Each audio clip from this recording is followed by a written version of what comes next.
How were these kingdoms administered? So अभी तक हमने गुप्ता रूलर्स के बारे में पढ़ा, समुद्रगुप्त के बारे में पढ़ा, पुलकेशिन II के बारे में पढ़ा एंड बाकी अलग पल्लव एंड चालुक्य रूलर्स के बारे में पढ़ा। तो इन सब रूलर्स के किंगडम्स में जो एडमिनिस्ट्रेशन था, जो प्रशासन था, वो किस तरह चलाया जाता था, ठीक है, वो हम इस सेक्शन में देखने वाले हैं। सो पुराने राजाओं की तरह ही इनके राज्य में भी जो सबसे इंपॉर्टेंट रेवेन्यू का सोर्स था वो था लैंड रेवेन्यू, राइट, कि जो भी लोग खेती बाड़ी करते थे एंड जब वो उनको बेचते थे तो जो भी उनको मिलता था उसका कुछ हिस्सा वो राजा को दे दिया करते थे, तो वो था लैंड रेवेन्यू, राइट। तो ये एक बहुत ही इंपॉर्टेंट सोर्स ऑफ रेवेन्यू था राजा के लिए, राइट। एंड जो विलेज थी वो बेसिक यूनिट ऑफ एडमिनिस्ट्रेशन थी, राइट, कि जो भी प्रशासन का सबसे मेन जो केंद्र था जहां से सारा काम होता था वो था विलेज, सबसे इंपॉर्टेंट यूनिट थी। लेकिन इन सब के अलावा धीरे धीरे इस टाइम पे कुछ और डेवलपमेंट्स होने लग गई, ठीक है। कैसी डेवलपमेंट्स? अब धीरे धीरे क्या हो रहा था, जो किंग्स थे वो कुछ स्टेप्स ले रहे थे, कुछ ऐसे कदम ले रहे थे, चीजें ला रहे थे जिससे जो इंपॉर्टेंट मैन है उस टाइम के, जो पावरफुल लोग हैं, वो उनके सपोर्ट में आ जाए, वो राजा की सपोर्ट करने लगे, ठीक है। तो वो कैसे स्टेप्स थे? जैसे कि इन राजाओं ने क्या किया कि कुछ इंपॉर्टेंट एडमिनिस्ट्रेटिव पोस्ट को हेरिडिटरी बना दिया।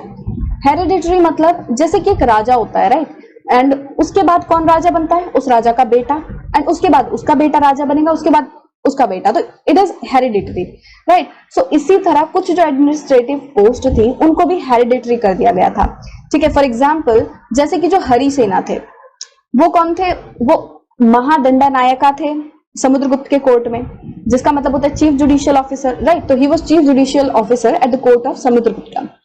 एंड वो चीफ जुडिशियल ऑफिसर ऐसे ही नहीं बन गए थे, उनके फादर जो थे वो भी चीफ जुडिशियल ऑफिसर थे, राइट। तो उनके फादर के बाद ये पोजीशन किसके पास आ गई? हरिसेना के पास। सो इस तरह ये हेरिडिटरी पोस्ट थी।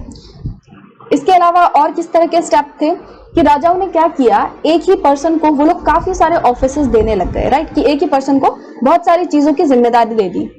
जैसे कि हरिसेना जो थे वो महादंडा नायका तो थे ही थे, बट इसके अलावा वो कुमार अमात्या भी थे, जिसका मतलब कि वो एक बहुत इंपॉर्टेंट मिनिस्टर थे, एंड साथ ही साथ वो संधि विग्रही का भी थे, जिसका मतलब कि he was also minister of war and peace. मतलब कि वो तीन चीज की पोजीशन पर थे, वो महादंडा नायका थे, वो कुमार अमात्या थे, एंड वो संधि विग्रही का भी थे। तो तीन चीज जो थी, तीन ऑफिसेस जो थे वो हरिसेना संभाल रहे थे। तो इस तरह क्या था कि एक ही पर्सन को काफी सारी जो है पोस्ट दे देते थे, और जिस वजह से वो क्या कोशिश कर रहे थे कि इन सभी इंपॉर्टेंट मैन की सपोर्ट राजा जो है वो प्राप्त कर पाए इन सभी तरीकों से। इसके अलावा और क्या था कि धीरे धीरे जो राजा थे उन्होंने क्या किया कि जो इंपॉर्टेंट मैन थे किसी प्लेस के, किसी विलेज के, जो पावरफुल मैन थे, उनको उस एरिया के एडमिनिस्ट्रेशन में पार्ट दे दिया, ठीक है, उनको उस एडमिनिस्ट्रेशन में पार्ट लेने के लिए अलाउ कर दिया, ठीक है। जैसे कि किसी का कोई उनके विलेज में किसी में लड़ाई हो रही है, तो उन दो लोगों में सुलह कौन करा सकता है? वहां का कोई पावरफुल मैन है, कोई मर्चेंट है, बड़ा व्यापारी है, तो क्या वो उन दो लोगों में सुलह करवा देगा। तो इस तरह एडमिनिस्ट्रेशन में उनको पार्ट लेने दिया जा रहा था। अब किस तरह के इंपॉर्टेंट लोग थे? जैसे कि नगर श्रेष्ठी, जिसका मतलब है चीफ बैंकर जो होते थे, या फिर जो मर्चेंट होते थे, बड़े बड़े व्यापारी होते थे, राइट। बाकी जो सार्थवा होते थे, मतलब कि जो लीडर ऑफ मर्चेंट कार्वन्स होते थे, ये भी काफी पावरफुल मैन माने जाते थे, एंड इनको भी धीरे धीरे एडमिनिस्ट्रेशन में पार्ट लेने दिया। उसके अलावा जो प्रथम कुलिका होते थे, मतलब कि चीफ क्राफ्टमैन, राइट, जो चीफ होते थे क्राफ्टमैन के, उनको भी एडमिनिस्ट्रेशन में पार्ट अलाउ कर दिया था। एंड इसी तरह जो क्यास्थास और स्क्राइब्स थे उनको भी काफी सारे चीजों में अलाउ कर दिया था। So these were all important men, powerful men of a particular area, right? अब ये जो पॉलिसीज थी, ये जो तीनों हमने, ये कुछ पॉलिसीज थी, राइट। सो इस तरह की जो पॉलिसीज थी उन्होंने राजा को काफी फायदा तो दिया। इन सभी पॉलिसीज की वजह से काफी सारे जो इंपॉर्टेंट मैन थे, जो पावरफुल मैन थे, वो राजा की सपोर्ट में आए।